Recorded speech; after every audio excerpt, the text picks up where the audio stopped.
to the races. Yeah. All right, gents. Good to see you. So, yeah, we're launching the podcast tonight. I was supposed to relaunch this weekend with our UFO show, and because of the weather, James got stuck. He went 3.5 hours round trip, and he only made it about half an hour from his house. It was terrible. Where's he coming from? The weather's bad. Oh, is it Greensburg? No, it's farther than Altoona. Oh, okay. It was Altoona. He got on 422 during that blizzard or whatever. It was bad. Oh, didn't even I mean, know it was worse out there than it was around here. So this is after a 6-month hiatus, we're back. Yeah, in black. Good to see you, man. Good to see you too.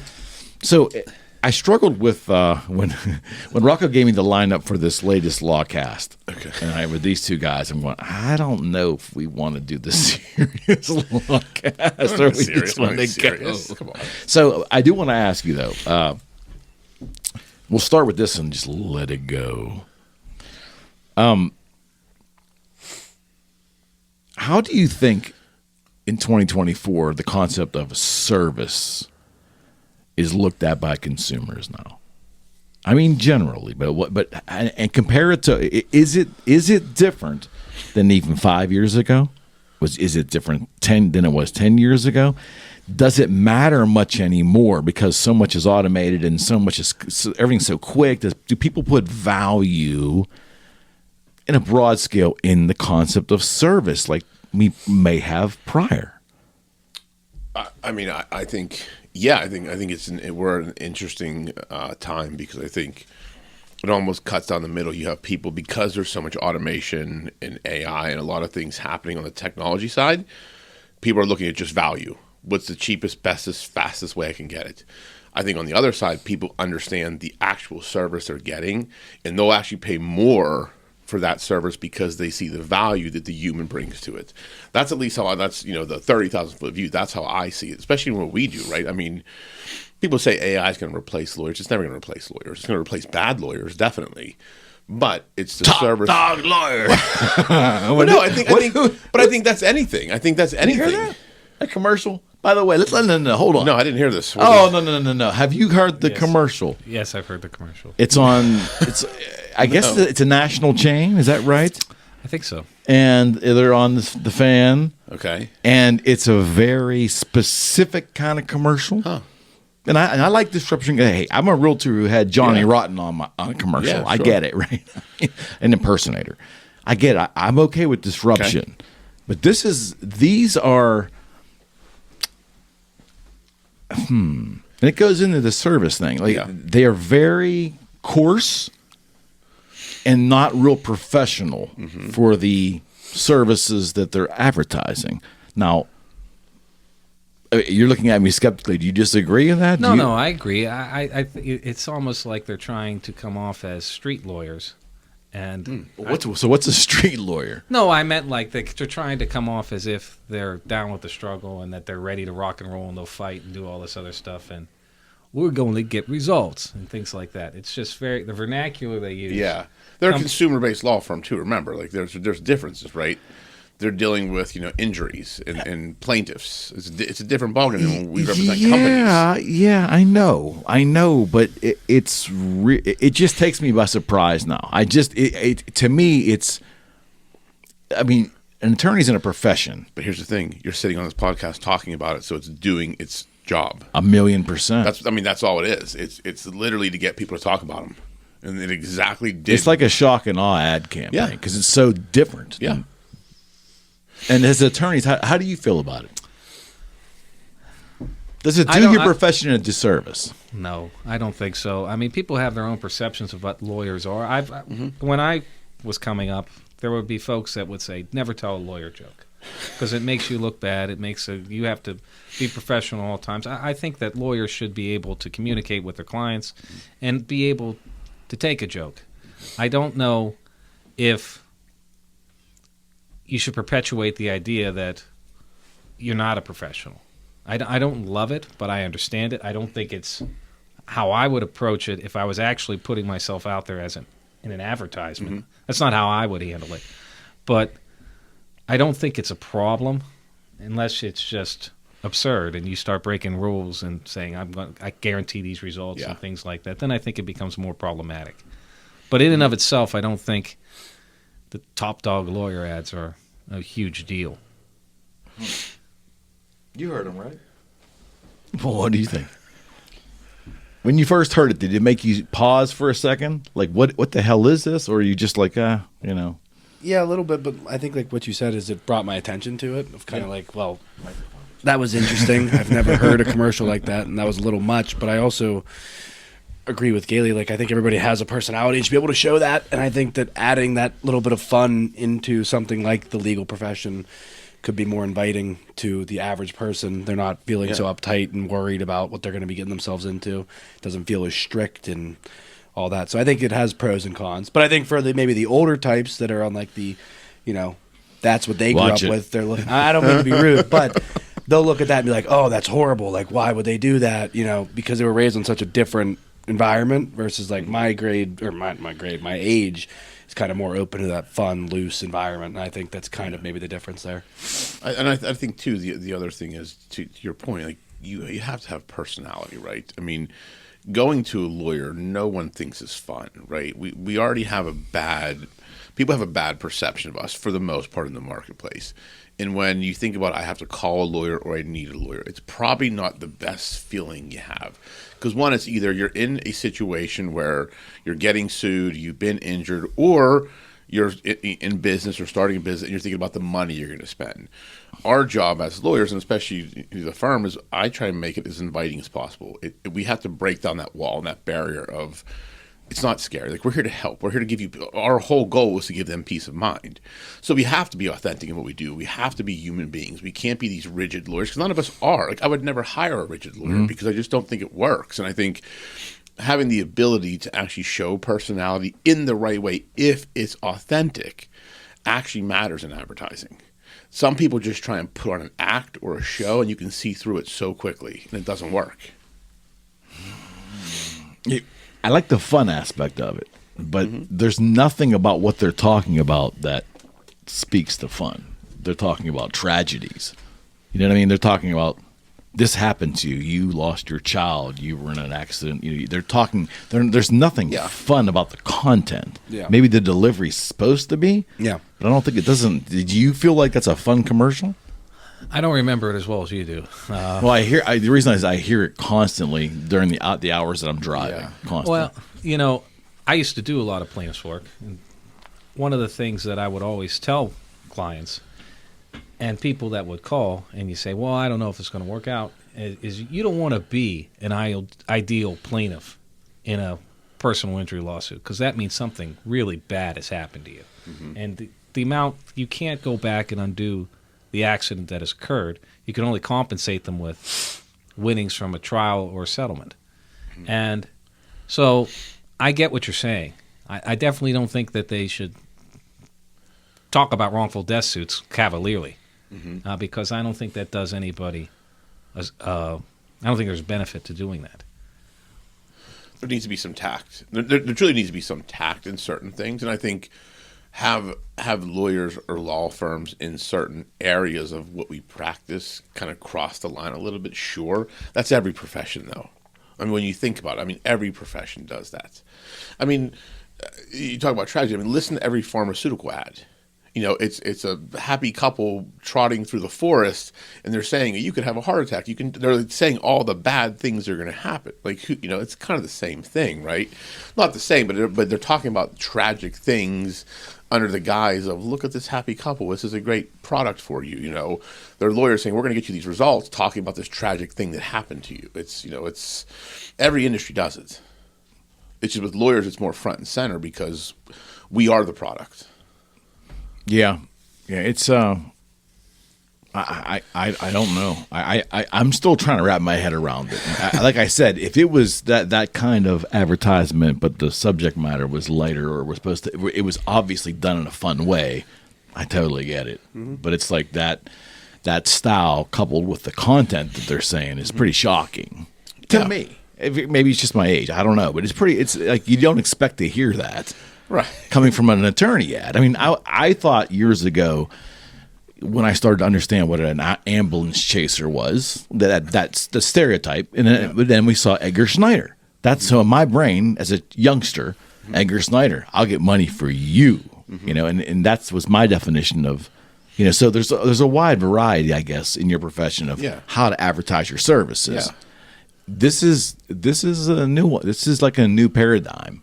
And maybe it just came to Pittsburgh. I don't know. But he's busting the joint up over there. Here's the thing you got to remember.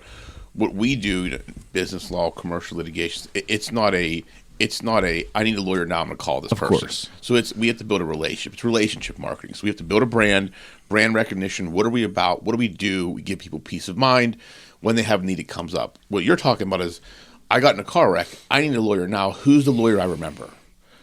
Yeah, that's a lawyer. I get it. So it's all about the recency effect, like that. You're talking about it. You don't need a lawyer, but you're talking about. So people that need a lawyer that have seen that for that type of thing, that's probably going to be the first people they remember to call. That's the whole point of the ad. Have you guys ever heard of Jayoma?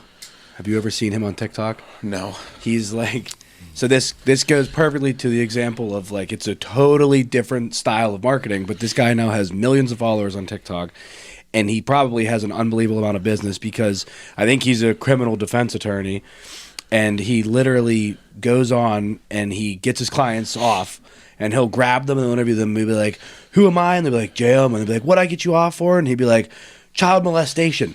And I swear to God, I swear to God, if you look up Jayoma on TikTok, it'll be like heinous things that these people do. And the video is him saying, I got you free. And then Jayoma was like, that's right, that's why you come to me. And now he's probably brought in a ridiculous amount of business because he's always getting people off. But his marketing style is going on TikTok, having these people who do terrible things say, yeah, you got me off free. And that's the video. Now people make highlight reels of him. That's just, I think it's criminals. Yeah, and I think it's also like the new age. Like people aren't as looking for that stern Edgar Snyder, I'll get money for you. Like they see that, they're like, well, it's working, and he's kind of funny, and it's got a lot of social media backing to it. It's a different style. So maybe it's a generational thing. I think it is. Yeah. Marketing has changed. Yeah, I think so. We like the people at Edgar Snyder. Lots of friends over there. Yeah, we do have friends. Oh, yeah. Yeah, no, I understand. But, it's you have to be very careful with how you do things when it comes to advertising in this realm. You can't lie. You can't promise, I know the judge, he's going to do this for me. You can't do that type of stuff. And, again, I have no problems with humor if it's done appropriately. Yeah. At least in that vein. In other ways, you can have more body humor. I mean, you have the Daily Gailey at the firm, so I mean, we use humor. We use humor in what we do. I mean, come on. You were showing your lunch for a couple weeks. You were making your lunch on TikTok, and it got people watching. Man. Yeah, I guess we broke the internet. We did. We may have broke the internet. When people are like, "What is ham salad?" Yeah, how do you not know what ham salad is? It's a staple. Do you know what ham salad is? No idea what it was before you. You didn't really know? You don't know what it is? No. You're from Pittsburgh. I don't know what ham salad I actually knew what it was. He eats Yeah. it for lunch Well, all the what's in time. it? I had a Well, what's in it? ham, cut up ham. It's not cut up. Sometimes It's like ground up like a paste. No, not completely. Like but spam. not spam, Not but you spam. get ham and you put mayonnaise in it and some relish, some salt and pepper, and that's pretty much ham salad. It's like tuna salad but with ham. Yeah. It's It's all right about on So bread. it's literally just ham and mayo? I think those are the main ingredients. Yeah. Yes, So that's like the main substance. yes, I think that's what we're getting at. And our kitchen becomes his sandwich board, his sandwich spread that he literally takes his bread out, brings his stuff out of the fridge, and just makes sandwiches for everybody or for himself. I had ham salad, egg salad, and macaroni salad today on everything bagels All from together? Schwabel's. No, I had one egg salad on a Schwabel bagel. I got those at $2.50 from the good people at Giant Eagle. 6 for $2.50, and I toasted them, and then I put egg salad on one, ham salad on the other, and I had macaroni salad. Yeah, what I also had from before, I have this Parmesan Reggiano in there for some That's reason. what smells in the fridge. I knew something From the smelled. wings. From the wings. We made some garlic Grating on parm the wings. This is the most expensive Parmesan cheese on the market. And I got it was $13 for this 7 ounces of this stuff. Eat the stuff. And I had the shredder, which I was going to shred on there, and I've been using it to put on the macaroni salad. I just didn't do it today. Yeah, I opened the fridge this morning in the kitchen. I'm like, what gotta the waft hell to that, huh? stinks in the fridge? I'm like, someone needs to clean this shit out. You gotta waft It's to your that. cheese. It's your not, cheese. I don't think it's my cheese. It might I'd be be. willing to bet that it's your It's your cheese. cheese. This definitely. guy eats chicken and rice with all kinds of stuff on it. That's And, what I eat and the same. I literally everyone- only everyone's put eating sauce training, on right? rice. I put one sauce on it. That's actually it. Yeah. It's the most bland thing ever. Same here, dude. Low sodium. Yeah, sugar free, low Yeah, sodium. that's what we do. That's what we do, man. But yes, he's actually. We had our Halloween party in the office. We all brought food, like made food. He made chicken wings in the office with like 3 air fryers, like on the floor all over the office. He's just running around the his air hands and fryers knees. on his hands and knees, like literally air frying chicken wings in the middle of the day for our Halloween party. This- we had. this would be a good time This to- is the stuff that lawyers do. You want humor? You want the real authentic law firm? of course. This is exactly what we do. course. Should we ask him? Is this a good time to ask? Arian claims that she saw you flipping the wings with your car keys. She did claim that. She did that claim true? that. That's not true. Are you sure? I don't know. Are you going to say that on the record that is not true? I don't recall doing that. I don't recall. He doesn't recall. See, lawyers can be fun. We can be fun. We have parties all the time in the office. You know, we. All right. Back to the serious Yeah. nature of this, Mr. Gailey. Yes, your definition of service in 2024. In a legal setting or just in broader sense? Let's start with the broader sense. In 2024, I always prefer going out to shop. You know, I don't buy things online because I want to be able to see it. I want to be able to touch it, and I don't buy a ton of stuff anyway. But I hate dealing with that type of stuff with service. And so I called someone to change the there's this property I know and that I deal with, and I had to change the power today. I was on the phone for 45 minutes while I'm doing other stuff. And I'm just like, I do not like this. I feel like, you know, it's just, why can't things be simpler? And even, you know, people say, well, I'll get this shipped to me. I'll get that. I don't deal with that. So maybe I don't have that good a view on service. But I think as far as providing service to folks, I echo some of Rocco's sentiments. You need to be able to communicate with people well, especially in our field, Yes. where you can say, this is what's going to happen. And this is why I think it's going to happen.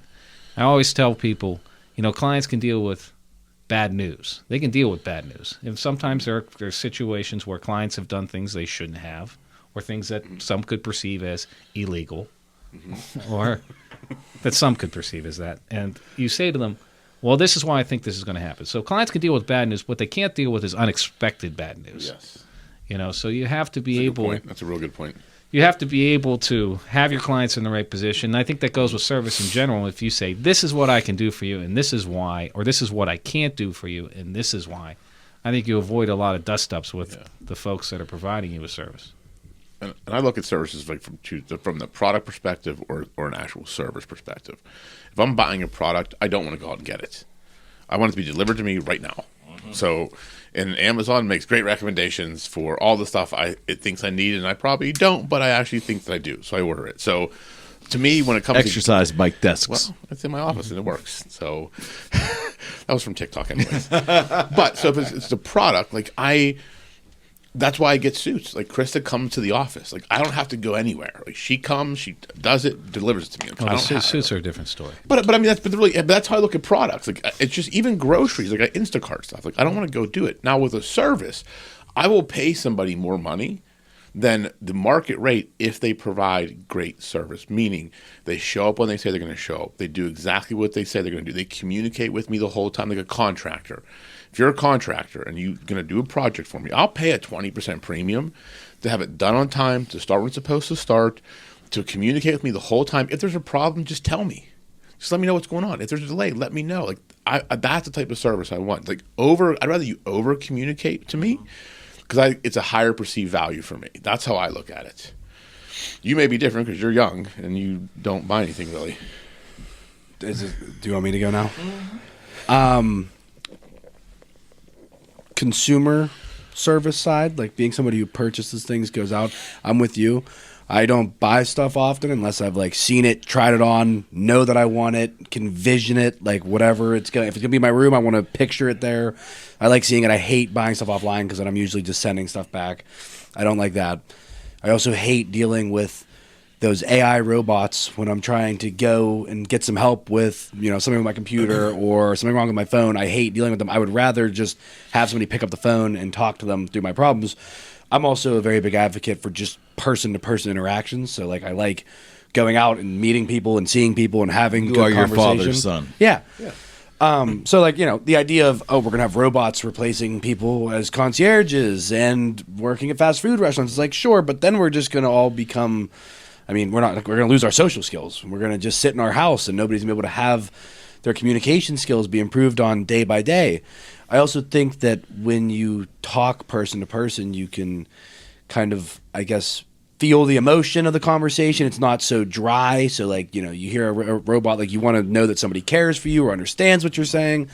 So I think that's why I'm a big advocate for person to person. And then from the work sense, like I can tell just even from the admin perspective, when our automated emails go out or our bill reminders go out and, a client emails me, you can tell they're more disgruntled and annoyed when they're dealing with just the automated reminders, the templates that go out versus then when I respond to them with a well-explained email or I pick up the phone and call them, you can hear the tone in their voice change and they're a lot more understanding, and it's way easier to deal with people like that versus the automations and just it's like everything's automated now. And I understand the efficiency portion of it, and it definitely has its pros, but I think we can never lose sight of the people-to-people connection.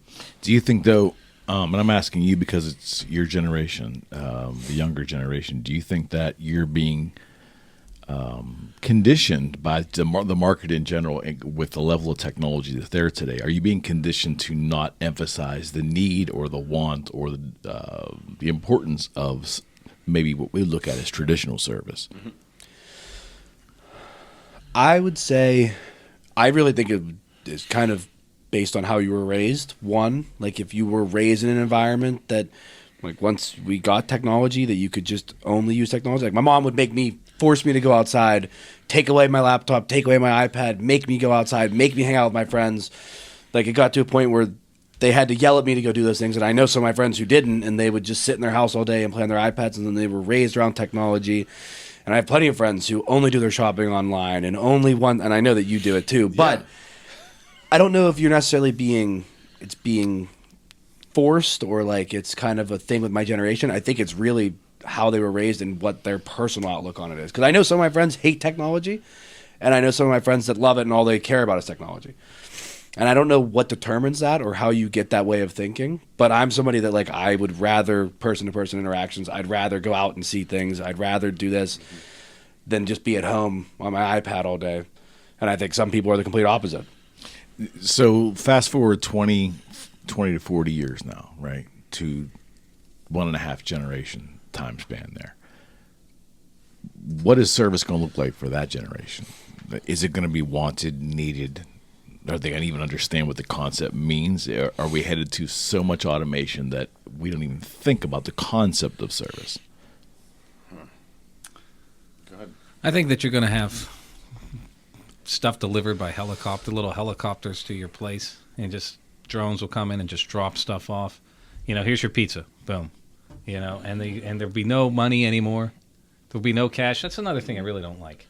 I can't go to Acrisure Stadium or Heinz Field or whatever you want to call it, and just be anonymous, and just right. pay for a hot dog with $6-7 or whatever it is. Yeah, I don't love it, and I don't care for it. I don't like it. Back up again. Maybe I'm not catching. They're saying there's no cash transactions. No. I think in 20 years, 20 years, cash won't be a thing anymore. You can't use it at stadiums now. Yeah, I didn't know that. Yeah, like you can't. They'll say we have reverse ATM machines there where you put cash in and it'll give you a debit card, a prepaid debit card. Yeah, it was just a PPG. They didn't let me use cash. Yeah, you can't use cash. Mm-hmm. They're cashless venues now. They do this because they want to track you and they want to find out what your purchasing patterns are. Oh yeah, it's information. And I think Heinz data Fields, acquisition. Yep. I think Heinz Field, Acrisure. It reminds me of a joke about Pittsburgh. quick a tangent. How many Pittsburghers does it take to change a light bulb? I don't know how many. 10. 1 to change the bulb, and 9 to talk about how great the old bulb used to be.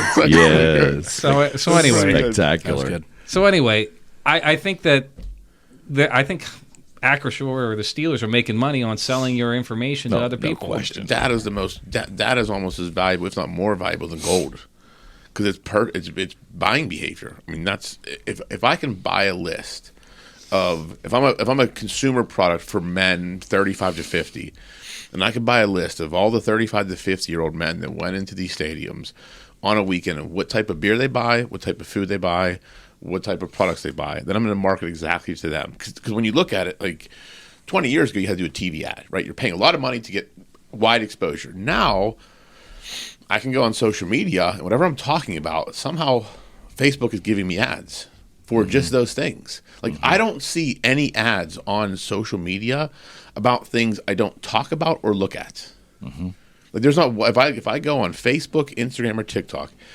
every single one of the ads are things I either have interest in, I've looked at before, or have spoken about outside of the platforms. Like, that's how powerful data is right now.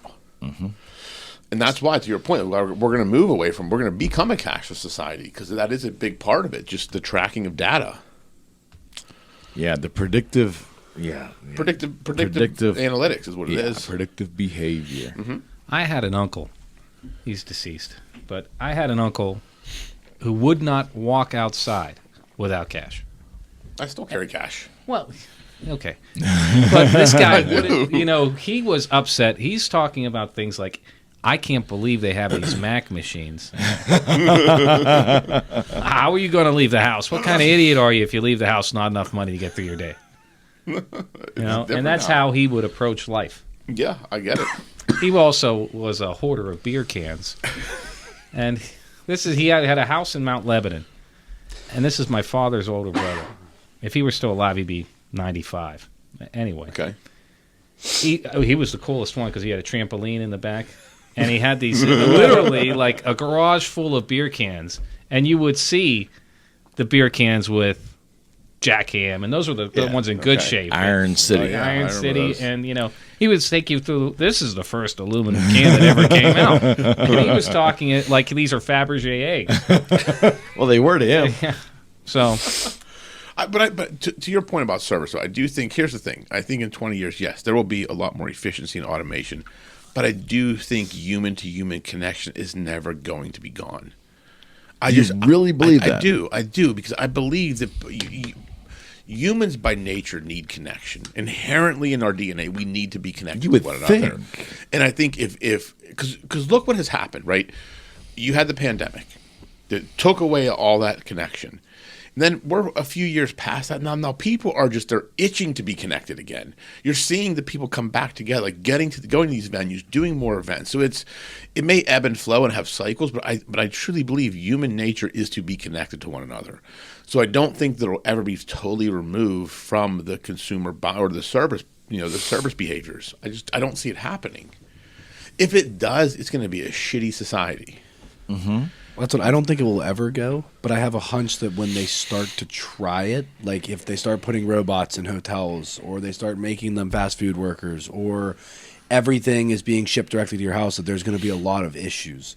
I see a lot of just problem from the people, meaning they didn't get what they wanted, or the robot didn't understand their question, or the robot's malfunctioning. There's going to be problems that arise that I think are going to eventually drive people back to realizing, okay, this probably isn't, let's use them to maximize our efficiency, but they can't do what we can do, which is communicate through problems and understand where people are coming from. They're a robot. They don't have those feelings. Well, and I think that you also have to look, like AI is doing this, it's doing that. I think eventually you're going to get to a point where legislators say, okay, you're not allowed to do this. You're not allowed to do that. For instance, could we have robots drive trucks today? Yep. Yeah, theoretically you could. I think they may get to a point where lawmakers just say, you're not allowed to do that. And for a couple reasons. Number one, think of all the jobs that are going to be lost. It's great for shippers and all these things, but what do you do with the Teamsters? I mean, you don't have jobs anymore? Yeah. And I think that some of the things that may be less efficient will still be done, like that, for instance, because if you don't do that, a lot of families are going to go hungry. And you can't let technology evolve to the point where society no longer functions. So I completely disagree with you. I think that we actually might have that problem. I think AI and increased technology over the next 20 20 years, maybe sooner, is going to cause humongous problems. I don't think the legislatures are going to protect jobs by putting rules in effect. I don't think the legislature is going to effectively limit AI the way they probably need to. We're either going to destroy ourselves with bombs and wars driven by AI, or we're going to make society, you make the human experience so effortless and so lazy through this technology that, yeah, people are going to be displaced. How are they going to survive? How are they going to earn? I don't know. I don't trust man to do exactly what you said, and that would be come to a realization that AI is taking over our jobs, and we're going to put things in place to protect other humans. I think greed at the core level of money is going to supersede what should be done to protect humans. I think there's enough in history to prove that that's how we operate. I'm not saying that greed is going to stop being a thing. What I'm saying is that there will be your chambers of commerce who want to see things done a certain way and say, okay, if I can make a capital investment and no longer have to pay for people to interact with customers at McDonald's, yeah, McDonald's will do it if they're allowed. Mm-hmm. And I don't like having government tell businesses, you can't do this, you can't do that. Mm-hmm. But I think it's going to get to the point where folks are going to say, look, we have safety concerns, we have responsive concerns, and where some people are going to go to these folks who only care about staying in power so that they can do their insider trading are going to say, look, you're not allowed to do that. And I think I should think that'll happen. I think until AI gets to vote, then yeah, I think that'll happen. Here's what I think. Eventually, but I don't think your position's unfounded. I don't think that. I think that, look, it's going to be, society's going to have to adapt, like we always have, right? 100 years ago, those jobs are no longer here, right? Mm-hmm. So what AI and technology does is forces society to adapt. It's survival of the fittest. That's Absolutely. Exactly what it is. And unfortunately, that sounds harsh to say, but that's why when people talk about AI replacing people in their professions, if you're bad at what you do or aren't trying to constantly improve as a professional, yes, it will. If you're a shitty marketer, AI, I can spend $600 on an AI system to market for the year. But if I have a good marketing person like Kylie, who does interesting things and she's taking care of a lot of stuff, like that, there's value in that, right? There's a value in the people that you bring in. So if you're in any profession, as long as you're trying to constantly improve your skills and then utilize AI to enhance what you do, that's how society and AI can work one-on-one. Yes, in utopian, you're right. But that's where we are now, though. Like when AI goes exponential, like you made a point about there's dangers for these robots to go drive these vehicles. Today, for sure. Maybe even 10 years from now, it won't be refined enough. But it's a matter of time. And if the technology keeps going at the rate it is, there's a lot in society that the future generations are going to assume we're not going to drive. At some point in time, humans won't drive. That's the trend that we're going on. You know, our communication, our logistics, how we move around, everything is going to change. And I just think that the tasks that humans ultimately do are going to be replaced for a large portion of society by technology / robots, whatever you want to call them. And I don't know what these humans are going to do. I don't know. Maybe society starts equating and surviving itself because the government pays people to exist. I don't know. But I don't think that's too far off. I really don't think that's too far off. The government paying people too far off, or I don't. I think that if let's just say take a period of time from 35 to like 45, we see a really crazy growth in AI where they just solve a lot of problems that they were having up until that point. And during that 5-year period, technology just goes gangbusters in terms of like really refining every little aspect of how technology is changing all these elements in society. Okay. And you're right. The question is going to be, what's left for humans to do? You guys ever see the movie WALL-E? Yeah, similar, very similar. Yeah, but I don't think. I don't think any of that is beyond the realm of possibility. When you think about where we sit in 2024, and where we were in 1950, and where we were in 1900, and where we have come at the exponential rate that we have done, it's it's mind-numbing to think that in the next 20, 30 years, the society that'll be there will look entirely different than what looks right now. Yeah, I mean, you used to have to know stuff to win bets at bars. And that's not the case anymore. And when I was growing up, we used to have these things called encyclopedias, where if you didn't know something, you went and looked it up. You didn't just pull out your phone and say, what's the capital of Thailand? We've been able to do that for 30 years. I know, but but what you're going to end up doing, I hear what you're saying, and I think that the market is going to respond, and the market will respond, and some of those jobs will be lost. Yes. But some of those jobs will then change. Okay, if you're going to be a longshoreman, well, we may not need as many longshoremen, but we do need people to operate the AI that controls the cranes. Yeah. Here's my problem. Will we? But here's the piece we're missing. Where does personal responsibility come in? Like, if you're going to sit back and just let technology take over, that's on you. 100%. If AI replaces me in my profession, that's my own fault. 100%. Well, at the place we are in history right now, yes, that is the responsible outlook. Not to be fearful of it, absolutely. Yeah. I'm talking about a generation or 2 or 3 from now. Then it's our job to make sure those generations coming up understand personal responsibility, because that's the biggest fucking problem in this country right now. Is no one takes responsibility for anything. It's always someone else's fault. I'm not successful, it's not my fault. I'm not making enough money, it's not my fault. I'm not doing this, it's not my fault. It's like everything's your fault. If I'm not where I want to be, it's my fault.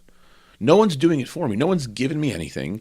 It's if I'm not where I want to be, I didn't do the work to get there. Right. And okay, so would you not agree that what you just kind of proved my point for me? Because if there are that many people that won't take responsibility, they're perfectly served up to be sucked into the void when technology just keeps going and starts replacing jobs or starts making their life very, very easy, where no consequential decisions or effort has to be put into their day. You've had that for generations already, from the welfare state and other issues and things along those lines. I agree with you when you say that personal responsibility has to play a big factor.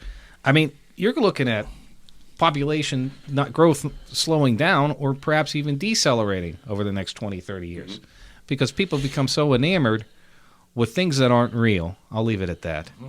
That they don't have connections that normal people will have. 20, 30 years ago, 40 years ago, it was a big event to be in certain situations.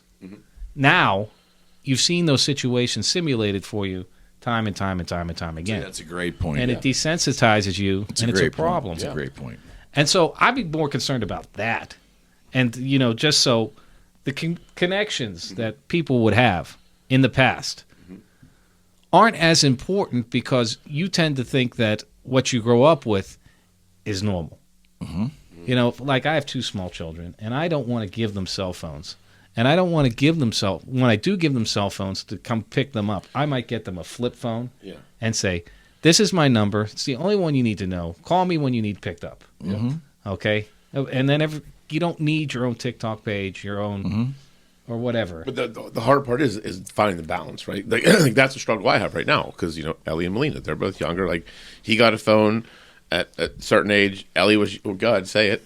I saw the 8th look. grade. They made me wait until I was Ellie the got last Ellie got person hers in my like entire 7th friend grade group to get a phone. I think Ellie got hers like in 7th or 6th. Probably like 5th, if not 4th. No, I had prepaid minutes on a flip phone. That was all I got. You're welcome. You're welcome. Well, you were a sucker of technology there. You came first, and that's the point of the conversation. And the balance though is like, so yes, like, I agree. Like I have a hard time knowing my kids have TikTok and Snapchat and those things, but it's like I have to monitor it. 2, all of their friends are on it. So it's like, do I want them to be excluded from all these things? Exclude them. But it's easy to say now while your kids are young, because I said the same thing when my girls were young. I said, they'll never fucking do it. Well, they're at that age and they're doing it. It's just my job to make sure they're being responsible with it. Like that's how you have to look at it. Like it's so easy to say it from afar, but when you're in it, it's totally, I'm telling you, man, it's totally different. You're right. I said it with him when he was growing up, and then you get to a certain age, it's like you start looking at things differently. You really do. In technology, we don't know what it's going to be like in 5 years. Like we have no idea. But back to the whole point, it's, personal, like you said, I was proving your point. My point is that if people aren't willing to take personal responsibility for technology making their lives easy and taking their jobs, I don't feel sorry. Like that may sound harsh. I don't either. But we've gotten to a place in this country where it has gotten too soft because we've allowed people to just be victims to everything. Well, it's too easy just to survive today. You know, like I'm sorry, this is the old guy speaking, but in the 80s, you know, I moved out of my parents' house. If I didn't go find employment, I was going to be on the street, literally on the street. There wasn't any, no one was around, you know, to catch anybody. These building mechanisms to catch people, you know, in saving them from the worst case scenario, they're kind of out there. Not for everybody, unfortunately, but they're out there. And society is just softer all the way around. But that's going to continue. I can't see how technology is going to change that. I think you're going to start seeing a shift away from that. I don't know if it's going to be pronounced enough. You're still going to see enclaves of where you have – there's certain parts of this country which are tougher than other parts of the country, which have, in my view, a better way of looking at things. You cannot give people stuff for nothing because you create – and you can see this, generations of entitlement, which causes issue. And it's not confined to any one type of person or one group of people. No. It is a mindset where I can do this, I can get by, I can have cable TV, I can have whatever clothes I want, I can do all those things, and I don't really have to work. And then you start saying, well, how can we continue to be productive if that's going to happen? You don't think we're in a state right now where that's a big problem? I think it's a huge problem right now. I think you have things are going to be happening. I'm hoping that there's going to be significant changes over the next several years. And some of the things that you hear are, well, you can't get Americans to do those jobs. And then I always think, well, you can't get Americans to do those jobs at those wages that you want to pay, you know? And I think part of the problem that you have there is that you have too many areas which are all too willing to pay people to do nothing. And that's how you get inflation. That's how you get other problems that are not as easily solved. It was on greed. You trace it all back, it comes down to greed. I think you have to have personal responsibility, and you have to take care of yourself first and to address, well, we all have problems. Yeah. We all have to improve ourselves. And then once you get to the point where you're capable of taking care of yourself, capable of taking care of your family, and not causing issues, then you can go deal with other people's problems. Yes. Yeah, I think, you know, again, I think the one piece I think that is lacking outside of personal responsibility in this country is work ethic. I think that is something that I don't know where it got lost along the way. Yeah, where did we lose that? How did we lose that? Like, I don't think you have work ethic. Like your generation, like a lot of people in your generation, it's like it's a mixed bag. I attribute, and this might sound bad, but I always attribute playing sports to having a good work ethic. No, I agree I think with if that. you played sports and you had a mentor or a coach that harped on the importance of work ethic, that will stay with you forever. Yeah, I agree. I mean, with football and you, obviously, but football, like, taught me a work ethic that nothing else could have. Yeah. Wanting to start, wanting to be the best in my position will teach you a work ethic that nothing else would. Yeah. It's you know where it started? Participation trophies. Yeah. That's when we lost work ethic. When we started giving kids trophies just for showing up, then they expect to be rewarded for everything they do. When that's not how the world works. I still remember telling you, second place is the first loser. Yep. Like it is. It's sorry, you didn't win. Someone's better than you or they worked harder than you. And we need to get back to that. Like that's how America was built. That's why we're the greatest country, because we had a unwavering work ethic, which just went away because we started telling people, well, you should be rewarded just for being or just for showing up. For existing. Yeah, it's like, no, like I will pay somebody $1 million a year if they're worth $1 million a year, but I'm not going to pay somebody just more money just because they showed up.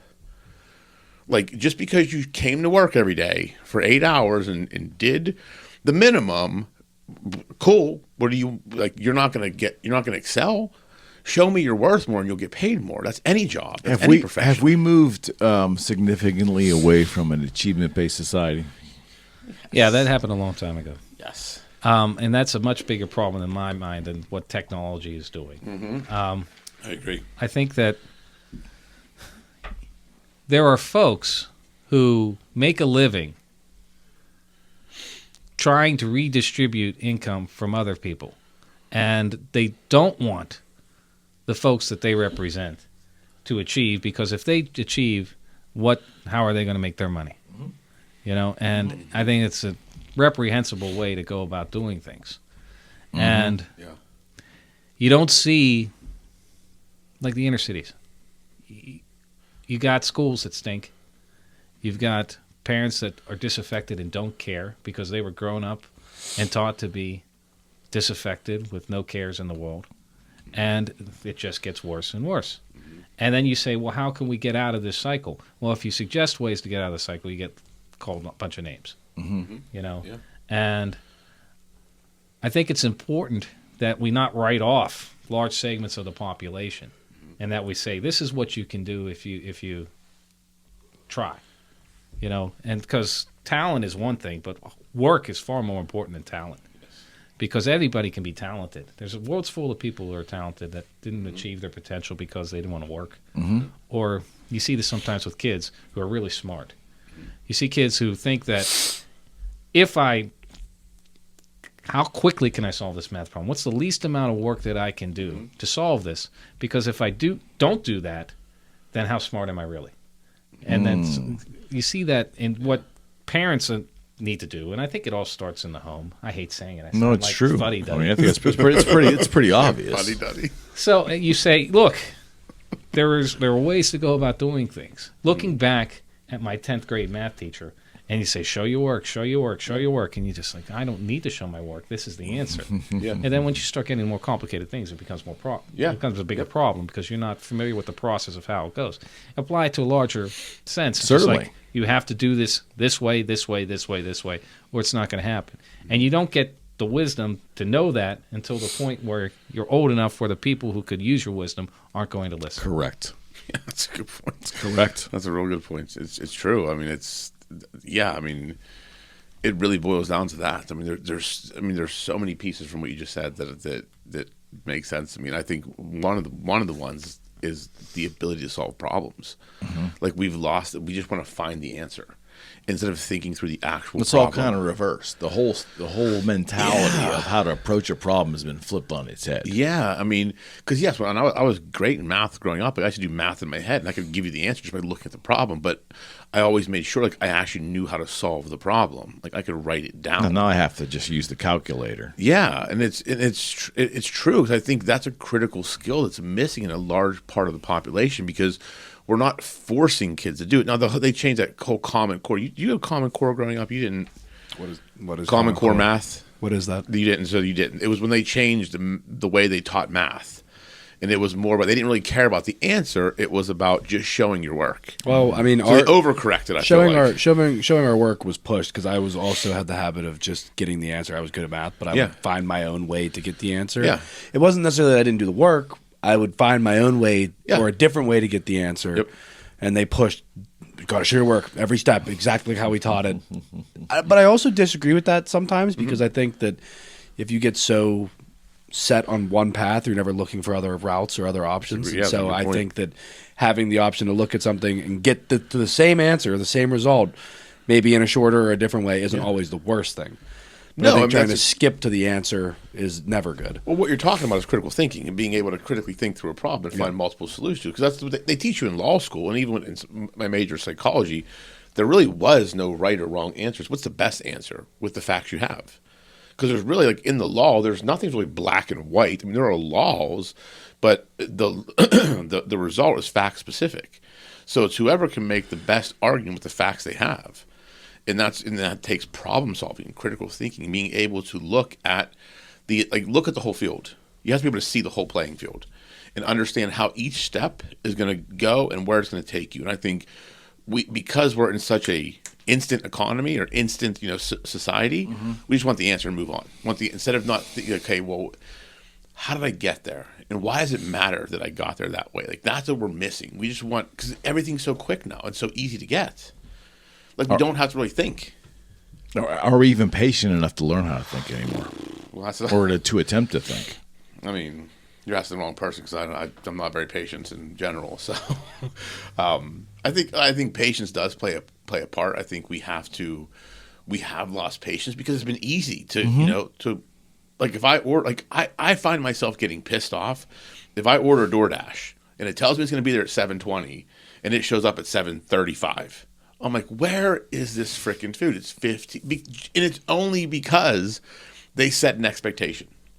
It'll be there by 7:20. Now you're 15 minutes late, and that's where my patience wears out. So I think patience is something that's needed. I think patience is huge, and I think that is one of the most important things when it comes to problem solving. Yeah, you're right. Because, like, I know this is going to sound funny, but I was the president of my fraternity, and we did amazing. My exec board was great. Like, when we had a problem, we would sit down and look at 3 of the best ways possible that we could see to get out of it. We would take the time, we'd sit down for an hour, figure out the issue. If we were getting in trouble with the school, if we had to deal with something with the cops, whatever the case was. But it was serious stuff to us. I'm being serious. Voting against criminals. It was cops. Okay. You didn't tell me all this stuff. There's so much you don't know. You were in a fraternity. Podcast. You were in a fraternity. Yeah, you know what it was like. Yeah, and in the stuff. moment, that's very serious stuff. I mean, that determines our recruitment. That determines how we're going to be looked at by the school. There's 10,000 things that go into one decision. And the guys that came in after us, the biggest thing that we said with them was their problem solving, their critical thinking was not there. Yeah. They would get so panicked and rushed in every situation that they would just make a decision, and it was never the right or the best decision. They never took the time. But don't you think that's how each generation is coming up as being conditioned to maneuver? I mean, it's like, even go back to the most elemental example of that. Like, there are dating apps over the past 10 years that have come up where you're swiping left and right. You're making instant decisions of another human being, right? And not only are you visually doing it, but you're making a decision to send them off into oblivion or send them off into the land of possibilities, right? Or you're just playing the odds and swiping everybody right and seeing what happens. I mean, some people just play the odds. Maybe that's how you dated. That was way before, that was way after my time, man. But I mean, like, everything's just so. Yeah, I mean, again, we're conditioning people to want things and do things faster. I mean, again, Amazon, like, if it's not on Prime, I won't buy it. That sounds like the stupidest thing as I say it out loud, but I truly, like, if it does not say it'll be here in 2 days, I'm not buying it. Yeah, I'm kind of that way too. Because I want it. I don't even need it. Amazon's like, you need it. So I'm like, absolutely, I need this. Let's order it. But aren't they, even forget the expedited nature of this conversation, just they're being conditioned. All of us were conditioned based upon where we found ourselves in time. Sure. The society will start to condition you. But what I'm saying is, as each generation goes, the conditioning is going to be to an easier life. Do you know? I think that's true. I think you also look at the way society evolves. I mean, what was once conservative is now progressive, and that's just going to be a thing.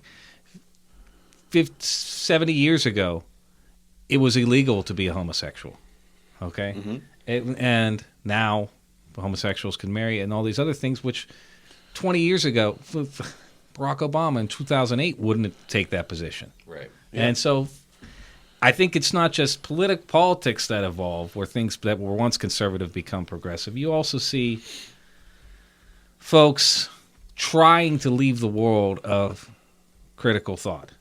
And it's not that they're actually geared. Exactly right. I think you see things like people become creatures of habit, and not necessarily out of thoughtful choice. It's just easier for me to say, I like girls, and I'm a girl, I have to think this way. Okay? Or else I'm a traitor. And people get grouped together so that they don't depart from where they are. And the reason they do that is, for one, political aggrandizement, power, money, all sorts of things that you can see it happen. Where it's also peer pressure too, right? Like, for instance, if you were to say you're a 22-year-old female and you're going to Amherst, are you going to come out of there saying, I want to be pro-life, I want to do this, I want to do that, I want to do this? And that's not going to be socially acceptable. And I think I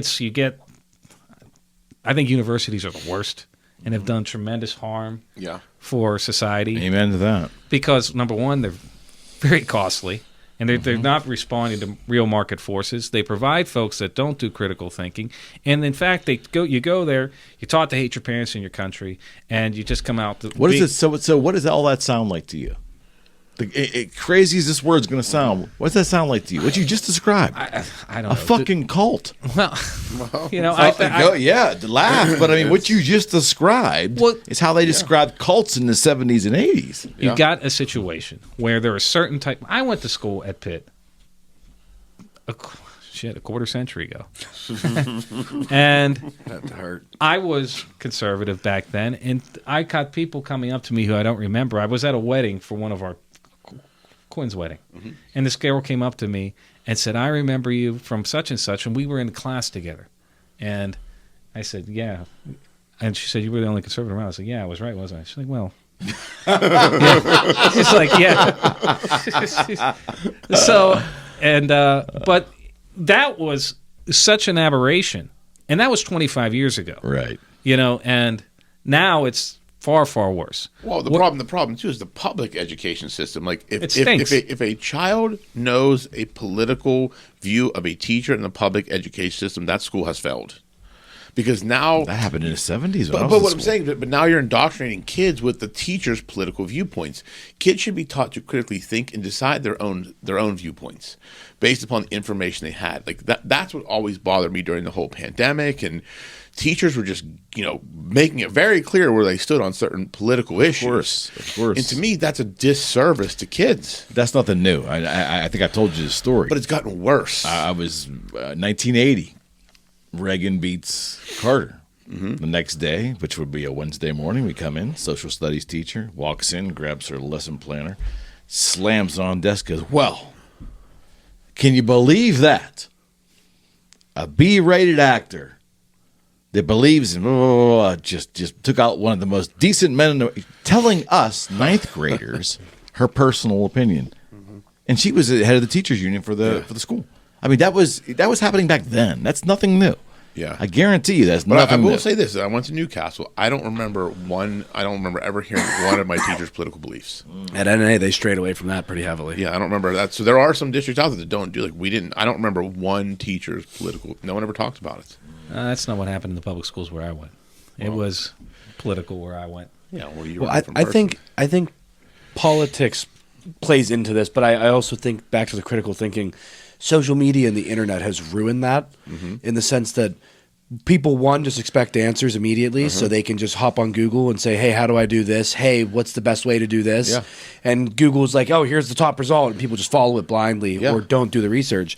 You can say that in politics, where people will see a video on social media bashing one side, believe everything that they just read, not do their own research, not do their own critical thinking, and that's what they are taught, and then that's what they believe for the rest of their life. Yep. And it's like, well, if you took 5 minutes and maybe researched both sides or went outside of the scope of the first 5 Google searches to find a solution or to find some information on this topic, you'd probably be in a better position and have a lot more knowledge than just your 5-second Google search. Yeah. I think that's destroyed critical thinking. That's effort, though, see. And that's why above the fold has become the term of the day.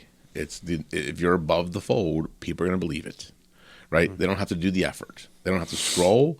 They don't have to open the paper. I mean, that was when they talk about newspapers above the fold. They used to have these thing called newspapers. Yeah, right. I've heard of those. I've heard of those. I've seen a couple in the driveways when I was young. But that's truly what it is. Like, so people don't do that, right? Like I purposely when I search something on Google, I'll go to page 3 or 4. Because that's typically where you get to the actual information. Because people are, they're paying for the ads to become a top result, and you got to filter out that first. 2, it's whatever people are looking at. So in my mind, like, people aren't critically thinking. Like, even during the pandemic, people were sharing that photo of the hospitals in Italy, which was taken from 2017. And it's like people weren't even actually thinking.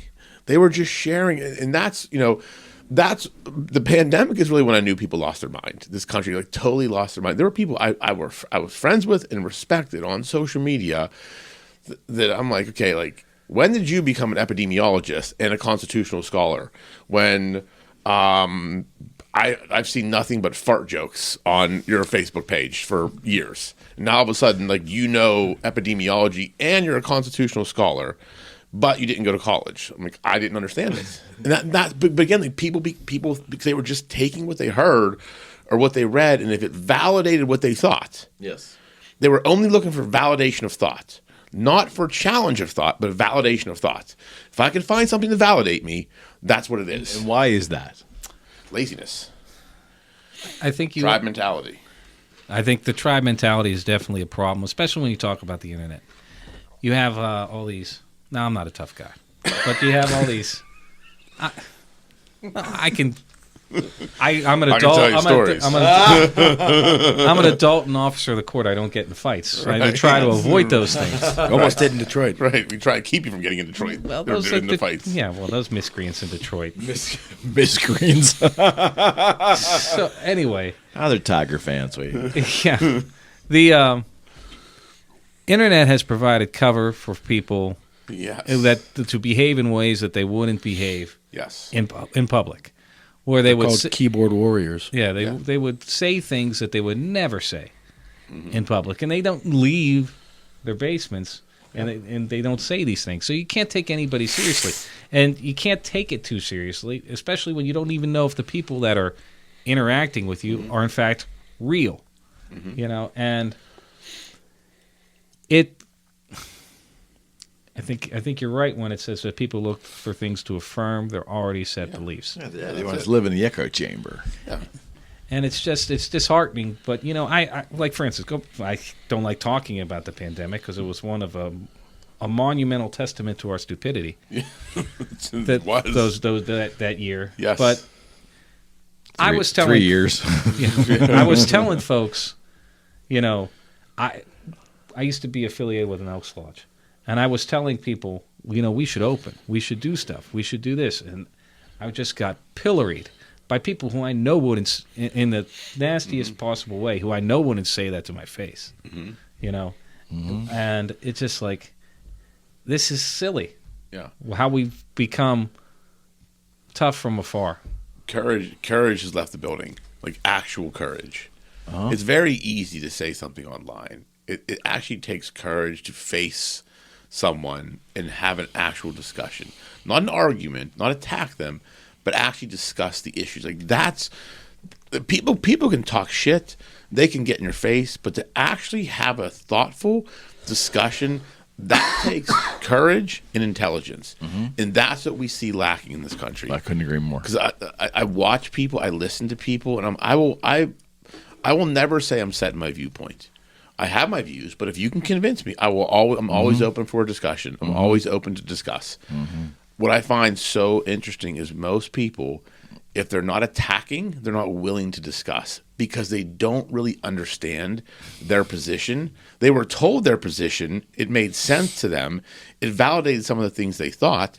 And if you don't agree with it, you're the devil. But they can't tell you why. Because during the whole election, I would say, tell me why you're voting for Harris without using Trump's name.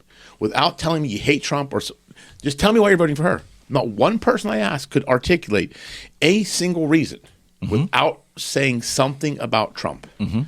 That just shows you that people are being indoctrinated to certain viewpoints, and they're not putting critical thought behind it to actually determine, is this viewpoint valid, and is it really mine? Part of the thing that you're going to see in the future, since we'll talk about Trump, I'll talk about him. You know, I like the guy for many reasons. I'm a conservative, no shame. Right. Good times. Yeah. And Peace, brother. what I think is happening here is that you're seeing pushback, and one of the things that's so terrifying to liberals is if people are going to leave identity politics behind, we've got a problem. And but the problem is that these guys have been taught this is how we interact. This is how we think. Yeah. Now it's come time for reflection, to reassess, and they're not capable of doing it. No, not at all. That's exactly Because right. they've been taught, this is what I believe. I am this shade of skin tone. I like boys. I have to think this way. Yeah. Yep. And that's that. And anybody who diverges from that, in my peer group, who's the same as me, they're the devil incarnate. Absolutely right. And Absolutely right. Yeah, you're right. And what an absolutely horrendous way to live. What a horrendous way to live. The funniest part is I saw a video right after the election, and it was such a simplistic statement that kind of speaks to exactly what you're saying. It was talking about how it was a guy on TikTok, and he was saying how all these people are saying voting for Trump was voting against women's rights. Yeah. He says, yet you're voting for the party that wants to erase gender-based laws. Gender-based protection laws. Mm-hmm. He said, so basically you're saying voting for Trump was a shot against women's rights, but yet you want to vote for the party that's one that takes away those gender-based protections where exactly right. If I'm a man and I identify as a female and walk into a female-only spa and get kicked out, I can sue them for discrimination. Mm-hmm. That's the party they're voting for, but the people that voted for Trump are the ones that voted against women's rights. And that's what there's just so much that has happened and so much that people aren't looking at the basic logic of what they're saying. Because to me, that's a basic logic problem. Okay, you're saying this, but yet you're voting for exactly what you're saying we're doing. Mm-hmm. Make that make sense. They don't care. As long as there's enough of their friends doing the same, they don't care if it's right or wrong. It's like they want to feel comfortable. They want to feel like they belong somewhere. I mean, it has to be that. Explain the protesting against Israel. Explain students carrying flags that say gay and trans for Palestine. You can't explain it. Explain the logic. I can explain the logic. The logic is if I depart from the preset beliefs that have been habitualized for me by others for generations, I am going to suffer a tremendous social cost. I am going to be called a racist. I am going to be labeled. I am no longer going to do the things I want to do. I will be a traitor to my peers. So we are now cowards then, of a degree that society's probably never seen before. Like I said, courage has left the building in all aspects of life, and this is the problem. This is why we got to this spot in America. Courage is gone. This is why Trump poses such a fundamental threat to the status quo. Mm-hmm. And this is why they tried to incarcerate him, they tried to bankrupt him, they tried to kill him. Yeah. Okay? And that stuff might continue. And the reason is, if we get to a point where I no longer have to say, the CIA, what are you guys doing? What do you mean? Well, you can't talk to me. Or if you say, you don't have to vote for someone just because you have more melanin than I do. Mm-hmm. Okay? Mm-hmm. And if that happens, that cannot be tolerated because, again, the status quo can't abide that type of thought. Correct. Because then you... Correct. 100%. You start getting into situations where when you do something for a client or you meet somebody, they don't ask where you went to school. No. Nobody cares. Right. You know, can you get results? And if people are judged on the results and not what they look like, you're going to have more success, but you're also going to have a lot of people out of business. Yeah. Because some results, look at the Pittsburgh, for goodness sake. You got a mayor who hired a guy to be the cop, the chief of police, who was more interested in refereeing basketball games, and he knew about it. Mm-hmm. He was in the place he came from. They knew about that before. Mm-hmm. He says, so you come for a year, chill with the basketball, and then he goes back to refereeing basketball games. Yeah. Look, if you want to be a basketball referee, fine. Okay, if you're going to make $3,000 a game, God bless you. Yeah. Okay, but don't pretend to be chief of police in a city that desperately needs to be made safer. Yeah, I couldn't agree. I could not agree with you more. Yeah, I let me right turn here for a second. Slight right turn. Do you think we're headed? And Rocco and I bounced this around quite a bit, so it'll be repetitive for him. But I want to ask you too. Do you think we're headed to a circumstance where, for a lot of reasons, some real, some maybe imaginary, where the average person is going to lose their ability to trust what they see, feel, and hear, and they're not going to be working in their society, in their sphere, with certainty, with any kind of certainty. Some of the bedrock certainties we all take for granted and have taken for granted now, they're kind of being ebbed away. Like you want to believe this has always been, stone, but now there's things making you question whether that's stone. Maybe it's something else. Maybe it's mud. Maybe it's, that's a metaphor, but I'm saying the bedrock things we believed are being torn away, I believe, slowly. are we going to get to the point where there's no certainty anywhere in anything? And if we get there, how do we function? How does society function if we get to that point? Do you want to go?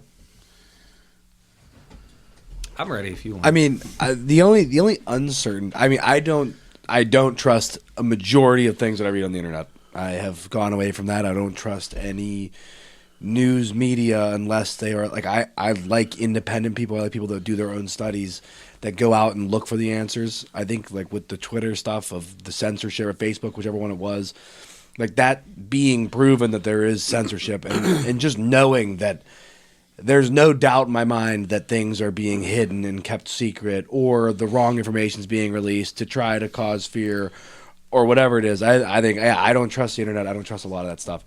Certainties outside of that, I mean, I don't necessarily know what you're referencing. I don't have any like. How about the law? So we'll start there. The more,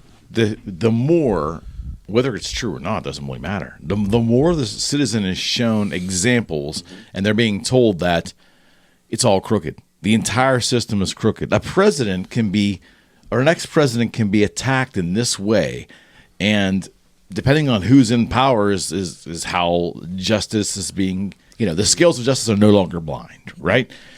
At what point do we actually believe that we believe the scales of justice are not blind and that the system is completely rigged, and we continually lose faith in institutions like the Justice Department?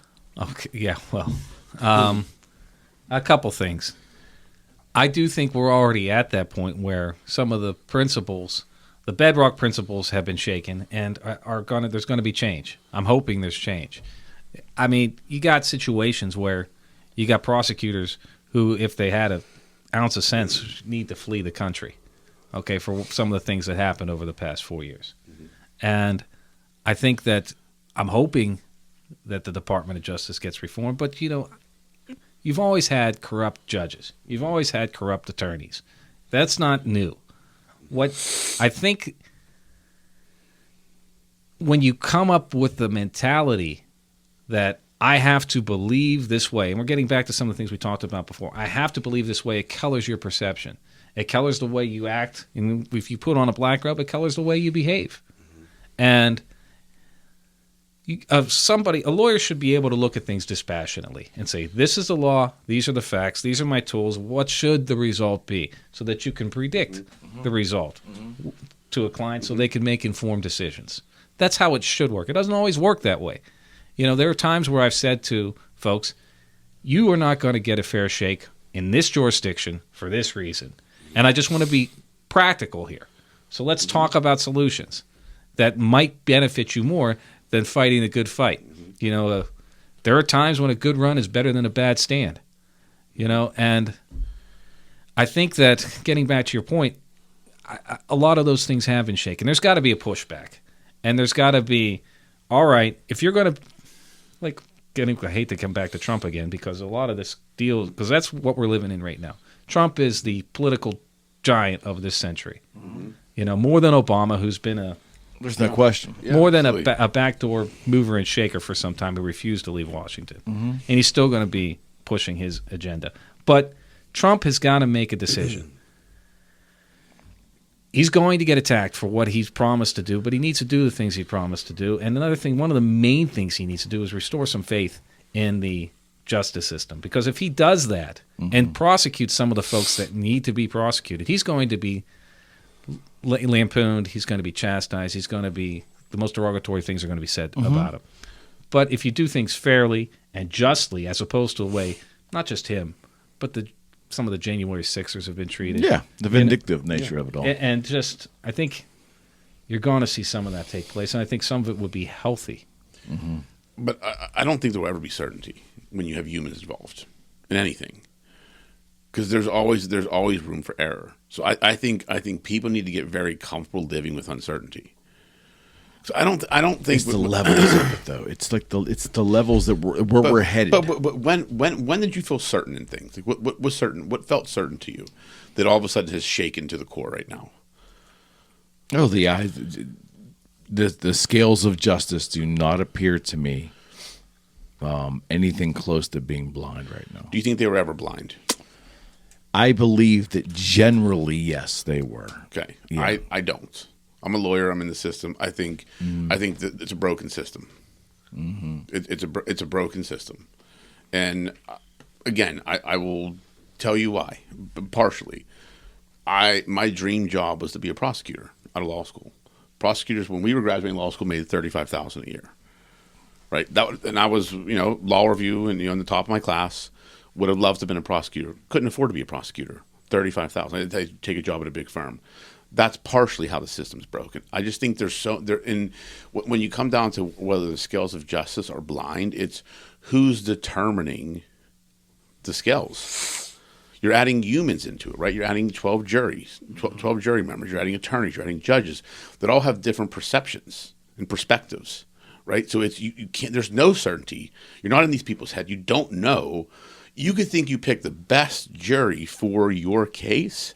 If someone got pissed at, if you're defending someone that maybe looks like someone's significant other on the jury and they got pissed at them that morning, that could inform the decision they make. Even though we want to believe human beings, on a jury are going to be fair and just. Right. No one makes decisions with a blank slate. Like, think about any decision you've ever made in your life had a blank slate when you made it. There's always something that informs that decision. Okay, what about law enforcement? What about law enforcement? How people view police officers. What's the uncertainty of that? What's the certainty versus uncertainty? I think the respect and the respect and the appreciation for law enforcement in this country continues to ebb away. Well, I think there's always been respect and disrespect. The disrespect is more apparent now because we see it more because of social media. And this is, again, we've talked about this before. I think a lot of the stuff we're talking about that are problems now were always fundamental societal problems. They're just now more visible, because we have a means to see them. Like, growing up, we got the 6 o'clock news. Mm-hmm. There wasn't news stations 24/7 or the newspaper. Now I can pull my phone in my pocket right now and figure out what's going on in the world. And it's going to be what the person who's telling me believes is going on. That's the big difference. There's 50,000 opinions. Oh, all right. How about journalism? The average person doesn't trust journalism anymore. I think that trust has been shattered. Yeah. I don't think it'll come back. No. I told you, I went... Sorry, I didn't mean to cut you off. Please, go ahead. Right before the election, I was like, it's not that I don't care about politics, but I was in college the last 4 years, so it wasn't like I was very involved. I was just doing school, focusing on all that. And so I was like, I'm going to do just a little bit of research about each of their policies just to figure out like where they stand. And I went through and I Googled Trump versus Kamala political policies. That was like the most basic Google search. Went through like the first 12 articles. Every single one of those articles would be like, okay, Donald Trump's policy on the ecosystem. Well, he wants to repeal this Green Act, this will destroy the country, this and that. Kamala Harris, she wants to do all these amazing things, and she wants to bring this back, and this is going to lead to this great thing happening. Okay, Trump's tax policies. Well, he says that he wants to do what he failed to do 8 years ago, but now he believes that he's going to do it. Kamala's going to give $25,000 to homeowners, all that stuff. So they make it sound so great for one side. Like, it's so obviously biased. And I had no sway either way, really. I just wanted to read what was being put out there, and it was being shoved in your face one way. All negative things were being said about Trump, while all positive things were being said about Kamala in this great light and this hype behind her, like she was going to change the world. I think that's why I hate journalism. I hate going online. I don't believe anything that I read online. That's not journalism. No. Well, Edward R. Murrow is not walking through that door. No. I mean, he's just not. That's a reference, BBC. Look it up. I heard somebody's phone. I'm sorry. Okay. The kingmakers are no more. The emperor has no clothes. The folks at the MSNBCs, the CNNs, even the Fox News, all those guys have miscalculated. That way of getting information is not the people's choice anymore. Because people take their own life experiences and say, this is what's happening in my own life. And then sometimes people would want longer formats. And I think podcasts played That's exactly right. a very big role in this last election. It played the biggest role in this election. There's no question. I mean, you go back and you look at Trump on Rogan. They had 46 million views on YouTube in like the first 2 days. He was getting 1 million views an hour. Like that was the most views ever of any podcast. The first 14 hours, he had 14 million views. Apparently, he would go on these podcasts and they would ask him all sorts of things. And part of the thing, like J.D. Vance was called weird and all these other things. And he would go on a podcast and the growth in the young male vote. Trump won, Of course. the young male demographic, of course. which would have been unthinkable Yep. 10 years ago. Yeah. And because people can see them, it's like, this guy's not fake JD. This guy's not weird. No. What are they talking about? I actually liked him a lot more after listening to him, and that's the thing. Like, media is dead. Like, traditional media is dead.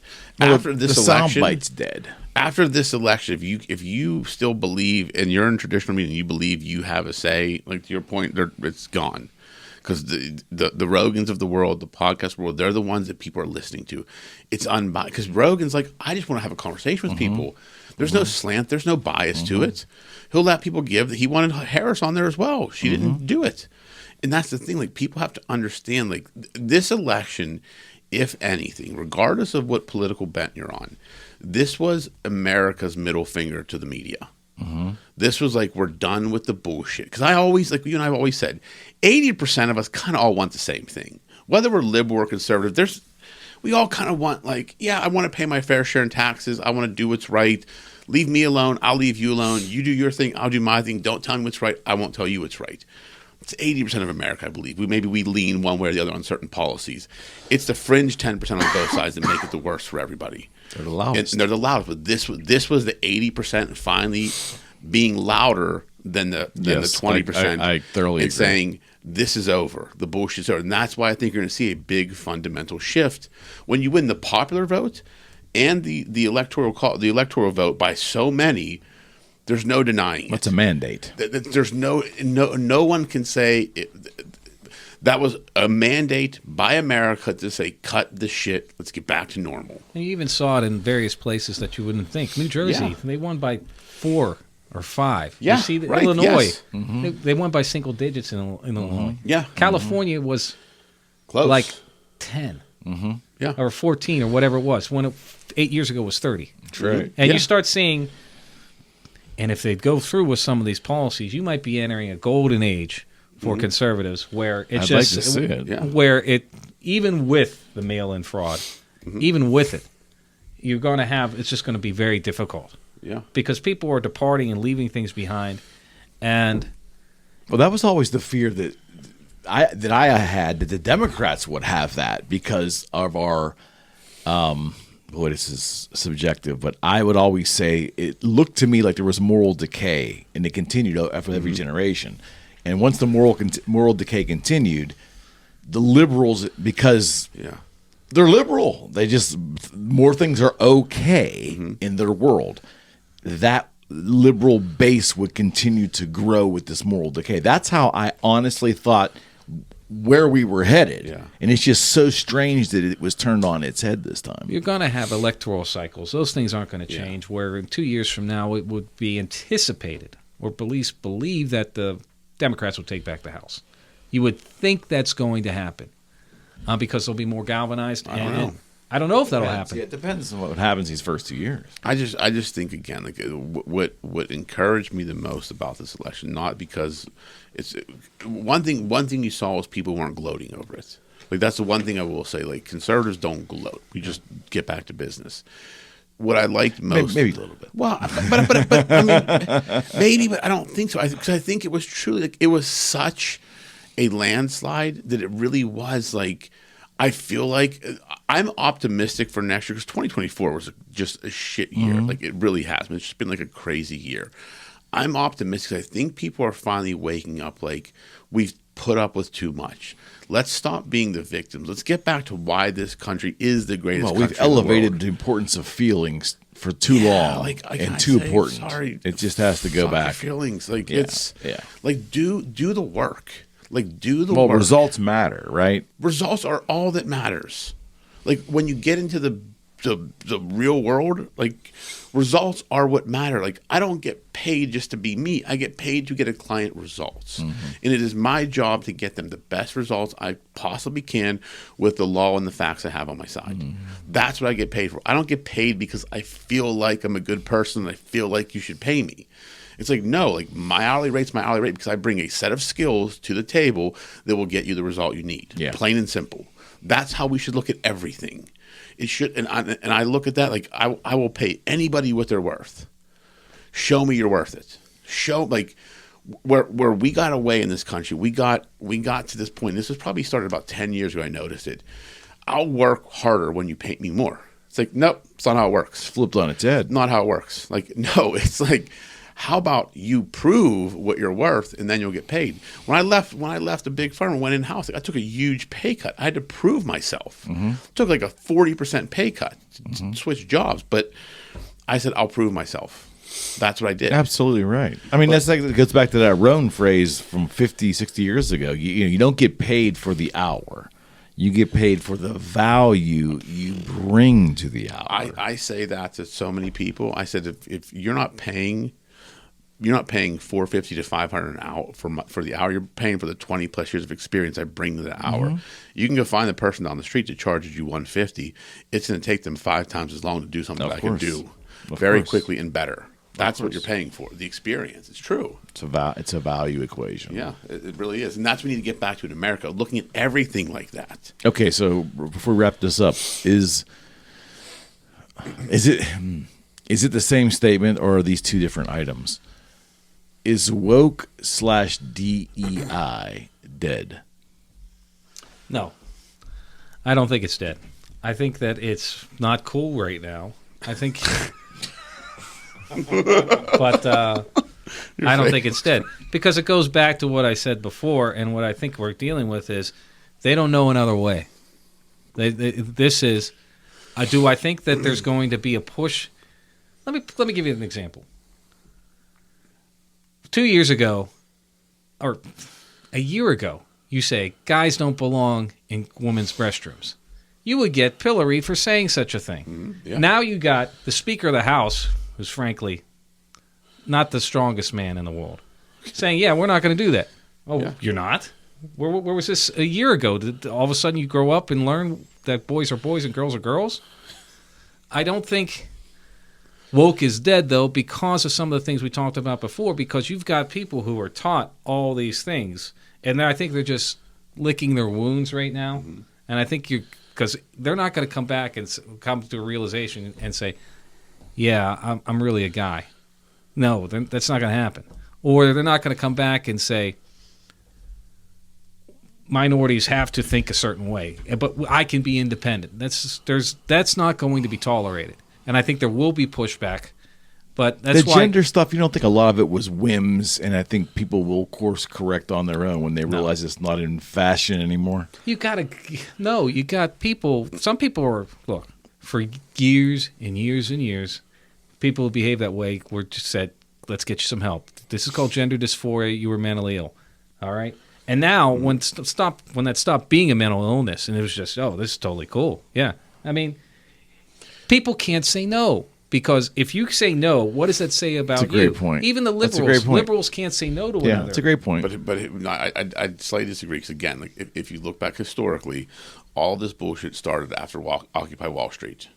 It was the powers that be distracting the masses. That's really what it was. When you look historically and culturally, when all these things started appearing, it was right after the masses were pointing at the 1%. They're the fucking problem. And they're like, wait a minute, we can't have the fingers pointing at us. We've got to create chaos below. That's when you look at when everything in movies changed, pop culture changed, to now normalize all this stuff. I think this was the mandate of like, it's over. I do think we're going to see. I hope you're right. I think we're going to see. I hope you're right. And when we define woke, I think there's going to be certain things. Like, look, there's going to be gender things that are always going to be there.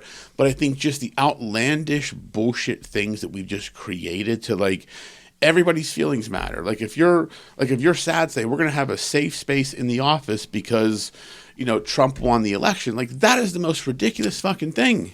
You've got the Secretary of State having cry Right? sessions. Yes, I just saw that. Saw Like, are that, you yeah. kidding Blinken, me? Yeah. Blinken, yeah. Like that's the stuff. Like college campuses were setting up. I would like, think as a people, shouldn't we be laughing at that? Like it's so absurd. What you need to do, if you want to stop it. I don't. I think things are just late and lying dormant for now, and it will come back. What you need to do is you need to say, look, and it all comes back to the money. Mm-hmm. If you can go to somebody and say, I don't want you teaching this at universities. So it's like, well, we're going to do whatever we want. It's like, okay, no problem. No federal dollars for you. right? Yeah. Exactly. You have And, to. and then you start saying that to sanctuary cities, like for instance, You don't think that's why Musk and Vivek are there? I'm hoping I mean, they dude, come in and say, the best thing they said, we can eliminate 30% of the federal workforce just by making them come back to the office. Exactly. Yeah. And I'm like, that makes complete sense. I hope they do the things they say they're going to do. That's what I think. I mean, look, I think this all boils down to that quote. Strong men make great good times create weak men create bad times create strong men. Yeah, it's cycle. I think we're in the cycle of the bad times, and you're going to see the strong start standing up again. We're going to go back into that cycle again, but I think you're going to have a long period of time where like the bullshit's over. I hope. It's not we're not being offensive, we're not attacking one another. It's just like, let us be. Like, let's get back to just being able to joke. Like, being able to, like, we should get back to a time where if The Office was on TV today, it wouldn't get canceled. I'd be happy with that. Because that show was, I couldn't agree with you more. That's how Seinfeld couldn't be made today. Yes, that's how we should get back to. And I believe we're on the path there. I do. You're the king of wishful thinking. I hope you're right. And look, and I do think you're going to see pushback, and you've seen the pushback. Mm-hmm. And I'm hoping that's the case. And I'm hoping, but I'm telling you, you got to cut the plant at its roots. Oh, I agree with that. well, that's it's funny. I think the harsher he is, not to punitively hurt people, but in terms of his decisiveness. Yeah. The harsher he is, we won't think it's harsh. The other side will think it's harsh. Mm-hmm. And the quicker he moves, that administration moves, the better off long term will be. Yep. If there's delays and shit gets pushed, gets kicked down, even if it's a month, I don't want delays. I want to see action now. And you know what? A lot of the voting public wants to see it too. Exactly right. That's what they voted for. Yep. And that's what I think we're going to see happen. He's a one-term president. That's a unique position he's in. Yeah, I think I'm hoping. I think he's learned a lot from his first term, I from agree. mistakes that he made. I agree. 100%. Like the personnel he's bringing in right now Yeah.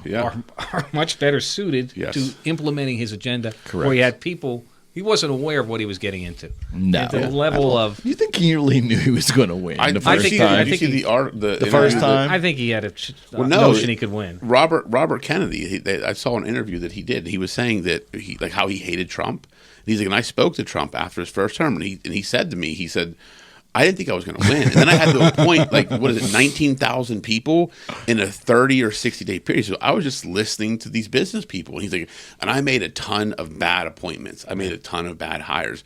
He says, this time I want to do it for the legacy. Yeah. I want to do what's best for the country. He's like, believe because it. the first time he didn't really think he was going to win. Then he had to make all these appointments so fast. I got a conspiracy theory. Tell me if this might be true. Okay.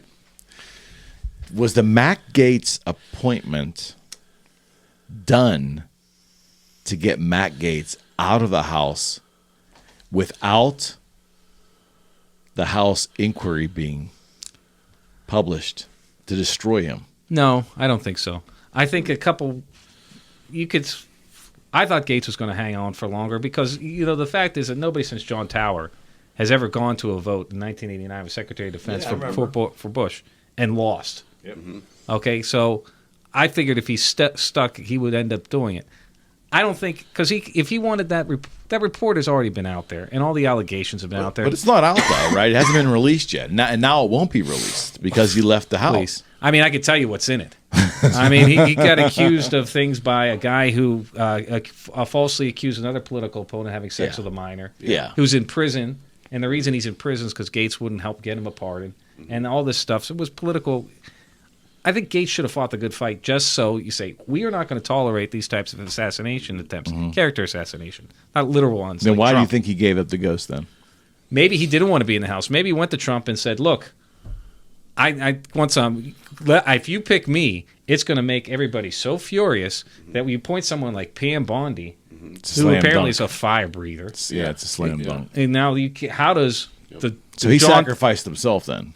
He's going to run for governor. Is that what it is? Or, you know what would be really cute is if he got appointed senator for Rubio. That would be fun, but I don't think it's going to happen. He's going to run for governor in 2 years. He's got. Oh, what's DeSantis? DeSantis is termed out. Oh shit, that's right. So I think he'll be the governor of Florida in 2 or 3 years, and then he might want to run for DeSantis president. will be the senator. Because Gates is only 41 years old or whatever he is. He might want to run for president one day, and if he can come out of Florida as a 2-term governor, he's going to be able to look pretty good. Yeah. Well, DeSantis is kind of wedged out now because it's gonna just by default it's. I like DeSantis. This lava lamp has more personality than Yeah, DeSantis. I just think that J.D. Vance is going to by default going to be the nominee. Yes, I agree. I mean, I didn't know much about him, and watching his interviews, I really like this guy because he's just a normal dude. He's smart as heck. Yeah, he's super smart. He takes decisive action too. He does, and he can admit fault when he made bad decisions. And I just liked him because he was like one of the first normal politicians that was like, I could just grab a beer with this dude. He doesn't have broad appeal though. But again, maybe that's what America needs, though. Someone like him. Well, I'm just saying, I don't think he's electable like on a broad basis forever. I can't tell you why. Well, you got to remember. I don't necessarily agree either, and I think look. The electorate, if Trump does what he says he's going to do, is going to have a vast change. You're going to see 10 million votes disappear on the left. They're just going to, not because they weren't real people, but they weren't eligible to vote and they're living in Venezuela. Okay? And so you're going to, I'm being serious. A lot of those people are going to be gone. And then you got Trump is still going to, if Vance supports Trump, and I have no reason to believe he won't, and it's not like he's ever going to need Vance, but if Vance goes out and pushes his agenda, who's Trump going to endorse? Yeah. He's going to endorse Vance. Of course. Yeah, and absolutely. When and Vance, I think, does a lot of, he's really a smart cat. There's no question. And he can communicate very, very well. If you've watched him on Rogan, that was a great introduction to the public by him going on there. 100%. So 100%, sorry, far away. And, it's difficult to accuse him of being a racist, given his family station. Mm-hmm. And I think that Vance is, if Trump performs well, I think you're going to have a Bush 89 election where Reagan, he just says, I'm with Reagan, and Reagan's with me, and that's that. And Reagan didn't come out we ended up with 12 all years. that much for Bush. Yeah. But he didn't need to. Mm-hmm. I think Lee Atwater was also good at his job. It was Dukakis, right? Dukakis was a I mean, they put him in a tank and it was over. It also depends a lot on who gets nominated. If they nominate Kamala Harris again, which is not, I don't think she'd get the nomination. You don't think she's done? No, she's going to run for governor of California, or she'll be run for president again. I think she's done. She's not going to do president again. She didn't. No, I don't think she'll get the nomination. You're looking at somebody like Newsom or Shapiro. Mm-hmm. I don't know. Shucks. I don't know if Shapiro's going to win his next race here. He might not. Mm-hmm. You know, he might not. He can. The guy he ran against was kind of nutty. You think? Yeah, and he didn't come across well. And so, if you get a well-funded candidate, you could win. And again, a lot of the electorate might change significantly. Yeah, and if it does, the longer people here, the more conservative they are.